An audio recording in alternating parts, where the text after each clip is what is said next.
In this video, I am going to talk about Tirukkural number 595. This is under the chapter called Confidence. Let me explain first in Tamil followed by English. இந்த 595வது குறள் ஊக்கமுடைமை அப்படின்ற ஒரு அதிகாரத்தில் இருக்கு. இதில் வள்ளுவர் என்ன சொல்றாருன்னு பார்ப்போம்.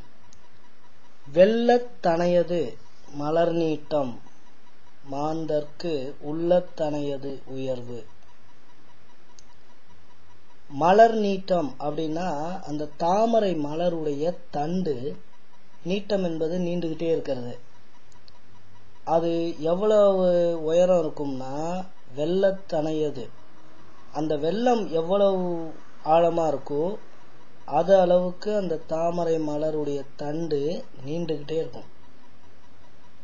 அதுபோல மாந்தர்க்கு, மாந்தர்னா நம்ம மக்கள், மாந்தர்க்கு உள்ளத்தனையது உயர்வு.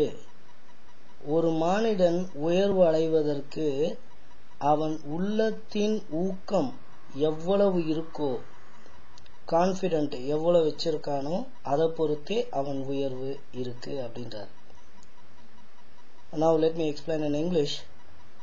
வெள்ளத்தனையது, வெள்ளம் means flood. You can consider as river, water, pond, anything. வெள்ளத்தனையது, தனையது means depends. Malar நீட்டம், Malar means lotus, நீட்டம் means the stem of the lotus. The stem of the lotus depends on the depth of the river because it keeps growing. Lotus doesn't sink in water. The stem keeps growing. Same way, மாந்தர்க்கு, மாந்தர் means people like you and me, உள்ளத்தனையது உயர்வு. உள்ளம் means the confident in yourself. அணையது உயர்வு. உயர்வு means growth. The growth of a person depends on the confidence he has on the job he is doing.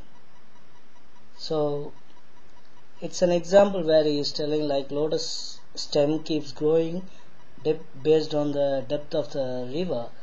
Same way, based on the confidence you have on the work you do, your growth depends on that. That's what he is explaining. Please take care.